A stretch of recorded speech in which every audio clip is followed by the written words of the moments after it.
بسم اللہ الرحمن الرحیم۔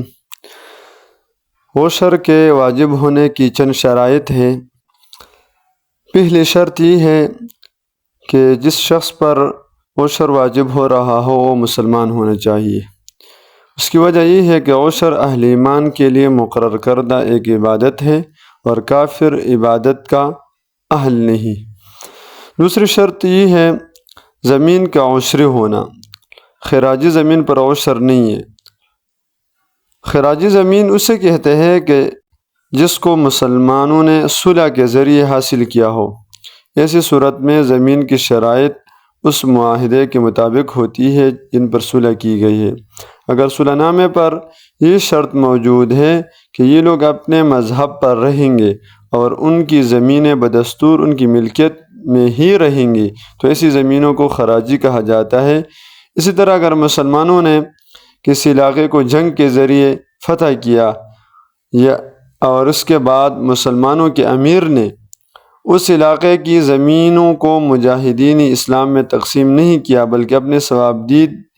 اختیار کے مطابق ان زمینوں کو سابقہ مالکوں کی ملکیت میں بدستور قائم رکھا تو ایسی زمین کو بھی خراجی کہا جاتا ہے۔ تیسری شرط یہ ہے زمین سے پیداوار کا ہونا۔ لہٰذا اگر کسی وجہ سے پیداوار نہیں ہوئی، مثلا مالک نے کوتاہی برتی یا اس نے کھیت کی خبرگیری نہیں کی یا کسی آفت کے سبب فصل اگی ہی نہیں تو ہر صورت میں عشر ساقط ہو جائے گا، ادا نہیں کیا جائے گا۔ چوتھی شرط یہ ہے پیداوار ایسی چیز ہو جس کو اگانے کا رواج ہو، یعنی جس چیز کو معاشرے میں اگانے کا رواج ہو اور لوگوں کی عادت یہ ہو کہ وہ اسے کاشت کر کے اسے نفع بھی اٹھاتے ہو، لہٰذا وہ گھاس جو خود بخود اگ جائے یا بیکار قسم کے خودرو درخت اگر کسی زمین میں پیدا ہو جائے تو ان میں عشر نہیں ہوگا۔ اگر زمین میں بانس یا گھاس وغیرہ آمدن کے غرض سے لگایا گیا ہو تو اس میں عشر ہوگا۔ اگر خود بخود کوئی درخت اگا ہے تو اس میں نہیں ہوگا۔ اسی طرح عشر کے مصارف ان کو ذکر کرتے ہیں۔ تو مسئلہ نمبر 1 یہ ہے کہ عشر کے مصارف اور مستحق وہی لوگ ہیں جو زکوٰۃ کے ہیں، یعنی ایسا مسلمان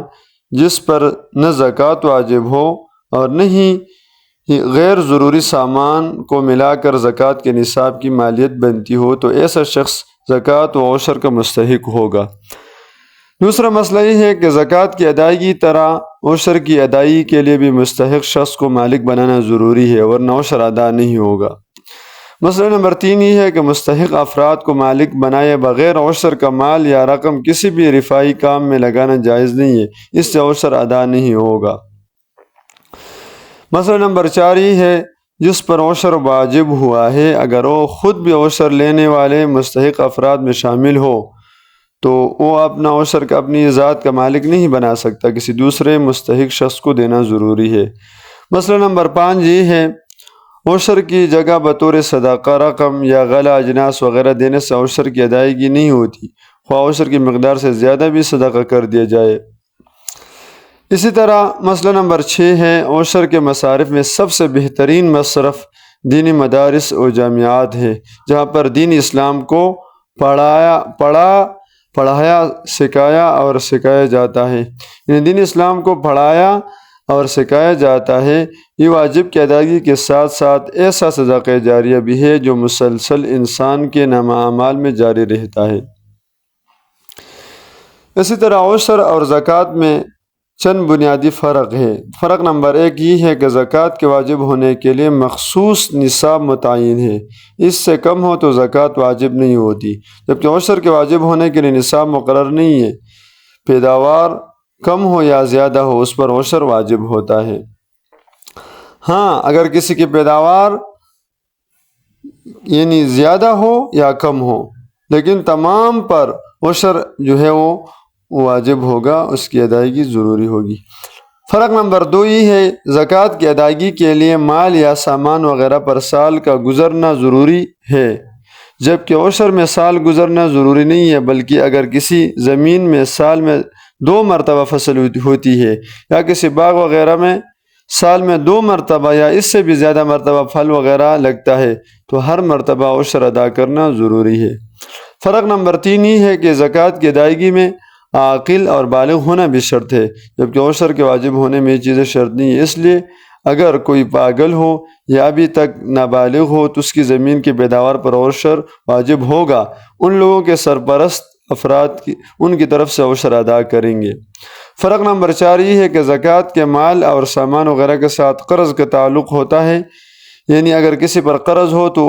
اس قرض کو زکوٰۃ کے مال سے نکال کر زکوٰۃ ادا کی جاتی ہے، جبکہ عشر میں ایسا نہیں ہے، یعنی اگر کسی نے عشر ادا کرنا ہو تو اس کا قرض وغیرہ عشر سے نہیں نکالا جاتا۔ فرق نمبر 5 یہ ہے ایسے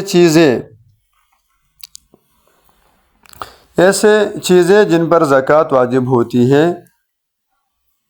تو ان پر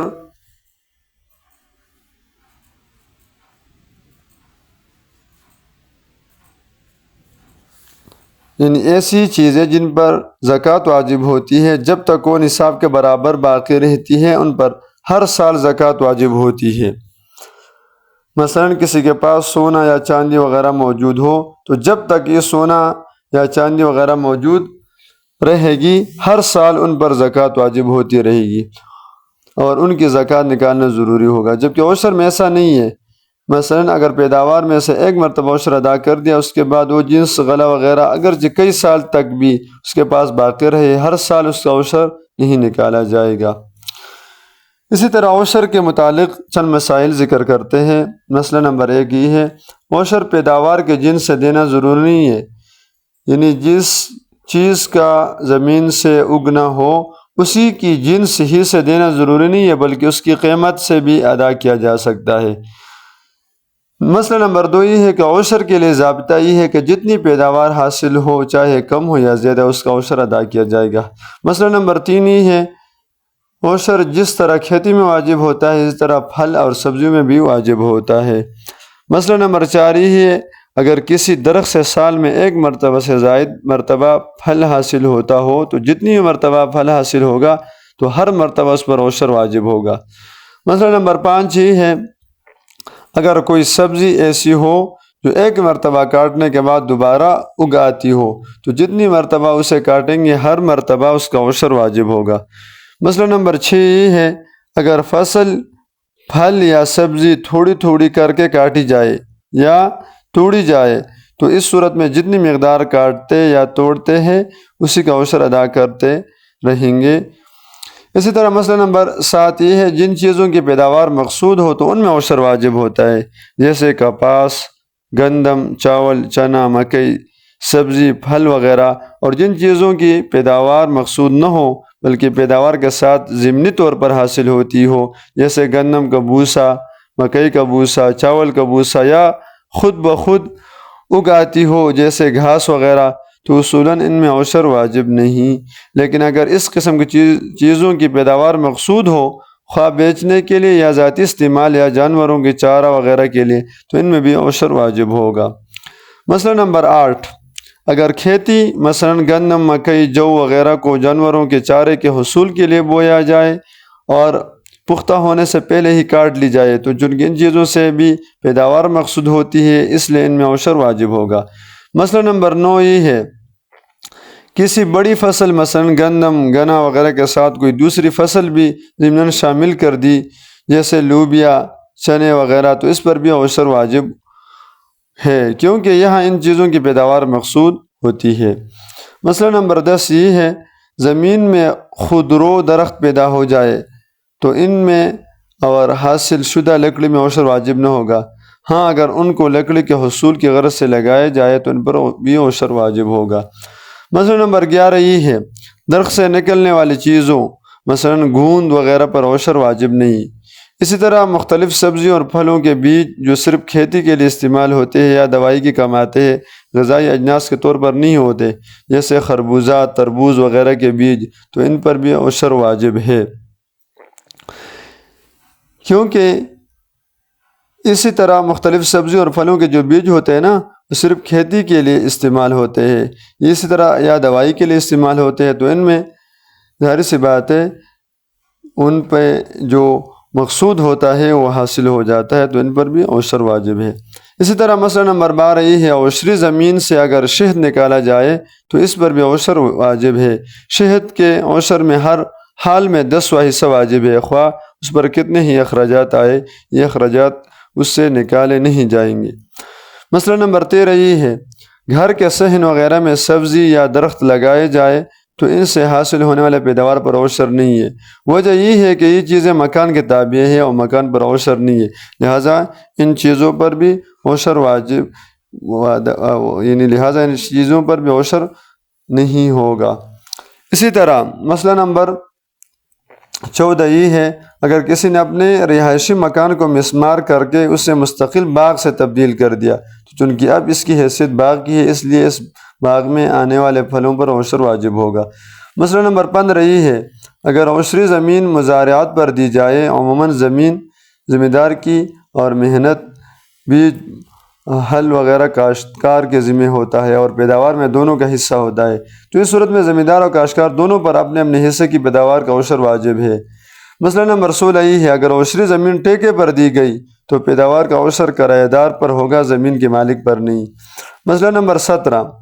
زمین کو کاشت کے قابل بنانے سے لے کر فصل پکنے تک جتنے اخراجات ہوتے ہیں، مثلاً ہل چلانا، زمین سے اضافی جڑی بوٹیوں کو ختم کرنا، بیج ڈالنا، پانی دینا، کھاد ڈالنا، اسپرے کرنا، ان اخراجات کو عشر کی ادائیگی سے نہیں نکالا جائے گا، بلکہ اخراجات نکالے بغیر زمین کی کل پیداوار پر عشر واجب ہوگا۔ مسئلہ نمبر 18، فصل پکنے کے بعد ہونے والے اخراجات کو بھی نہیں نکالا جائے گا، اس لیے کٹائی کی اجرت، تھریشر وغیرہ کا خرچہ بھی نکالے بغیر عشر ادا کیا جائے گا۔ مسئلہ نمبر 19، اگر پیداوار کا مالک مقروض ہے تو بھی اس پر عشر واجب ہوگا، قرض کو پیداوار سے نہیں نکالا جائے گا۔ مسئلہ نمبر 20، کھیتی بونے اور باغ میں پھول آنے سے پہلے عشر ادا کرنا جائز نہیں، البتہ کھیتی اگنے اور باغ میں پھول آنے کے بعد، یعنی پھل ظاہر ہونے سے پہلے عشر کو نقدی کی صورت میں ادا کرنا جائز ہے۔ مسئلہ نمبر 21، فصل، پھل یا سبزی پکنے سے پہلے اس قابل ہو جائے کہ اس سے فائدہ اٹھایا جا سکتا ہو تو عشر واجب ہوتا ہے۔ مسئلہ نمبر 22، اگر کسی نے فصل یا پھل کو پکنے سے پہلے کاٹ لیا یا توڑ لیا تو جس مقدار کے برابر فصل کاٹی یا پھل توڑے تو اسی کے برابر عشر ادا کرنا واجب ہے۔ مسئلہ نمبر 23، اگر کسی نے پوری فصل یا پھل کو یا پھر اس کے کسی حصے کو قابل استعمال ہونے کے بعد خود ختم کر دیا، مثلا مکمل یا بعض پیداوار کو خود استعمال کر لیا، خواہ جانور کے چارہ کے طور پر کھلا کر ہی کیوں نہ ہو، تو اس کے ذمہ سے عشر ختم نہیں ہوتا، بلکہ اس کو استعمال شدہ مقدار کے حساب لگا کر عشر ادا کرنا واجب ہوگا۔ اسی طرح مسئلہ نمبر 24 ہے، اگر کسی نے خود ضائع یا استعمال نہیں کیا بلکہ آسمانی آفت، سیلاب، تیز آندھی، طوفانی بارش، بجلی کے گرنے یا آگ وغیرہ لگنے سے ساری فصل تباہ ہو گئی یا چوری ہو گئی تو اس کے ذمہ عشر واجب نہیں ہے۔ ہاں البتہ اگر مکمل تباہ یا چوری نہیں ہوئی بلکہ کچھ پیداوار باقی ہے تو اس کا عشر ادا کرنا واجب ہوگا۔ مسئلہ نمبر 25، اگر کسی شخص نے دوسرے کی پیداوار کو ضائع کر دیا تو زمین کا مالک اس ضائع کرنے والے سے تاوان وصول کرے اور اس میں سے عشر ادا کرے۔ ہاں جب تک ضائع کرنے والا تاوان ادا نہیں کرتا تب تک مالک کے ذمہ عشر ادا کرنا ضروری نہیں۔ مسئلہ نمبر 26، بعض درخت، فصل، پودے ایسے ہیں کہ جن سے پھل مقصود نہیں ہوتا بلکہ ان کے پتے کام آتے ہیں، مثلا تمباکو، پان وغیرہ، ان کے پتوں میں عشر واجب ہوگا۔ مسئلہ نمبر 27، اگر کسی نے زمین پر کھڑی فصل، درخت یا باغ پر لگے پھل کو پکنے کے بعد فروخت کیا تو اس کا عشر ادا کرنا فروخت کرنے والے پر واجب ہوگا، خریدار پر نہیں۔ اسی طرح مسئلہ نمبر 28، اگر فصل یا پھل پکنے سے پہلے فروخت کیا تو اب عشر خریدار کے ذمہ ہے، فروخت کرنے والے کے ذمہ نہیں۔ اسی طرح مسئلہ نمبر 29 ہے، وہ زمین جو وقف کی ہے، مثلا کسی رفاعی ادارے، مسجد، مدرسہ وغیرہ کی ہے، اگر عشری زمین ہے تو اس سے حاصل شدہ پیداوار کا عشر ادا کرنا ضروری ہے۔ مسئلہ نمبر 30، وہ پہاڑ اور جنگل جو کسی کی ملکیت میں نہیں اور عشری زمین میں ہے، ان سے جو شخص بھی پھل حاصل کرے گا اس پر عشر ادا کرنا واجب ہے۔ اسی طرح ان مسائل کو ہمارے ہاں بہت زیادہ ترجیح نہیں دی جاتی اور معاشرے میں لوگ ان مسائل کو سمجھے بغیر عشر ادا کرتے ہیں، تو ظاہر سی بات ہے یہ ایسے مسائل ہیں جن کا سیکھنا ضروری ہے، اور یہ اللہ رب العالمین کی طرف سے ایک حق ہے، تو اس حق کا ادا کرنا ضروری ہے، ورنہ پھر بے برکتی ہوگی، اور اسی طرح کبھی آندھی طوفان ہوگا، ان کے ذریعے وہ فصل جو ہے وہ خراب ہو جاتی ہے۔ تو اللہ رب العالمین ان سب شرائط پر اور ان مسائل پر ہمیں عمل کرنے کی توفیق عطا فرما دے۔ وآخر دعوانا الحمد للہ رب العالمین۔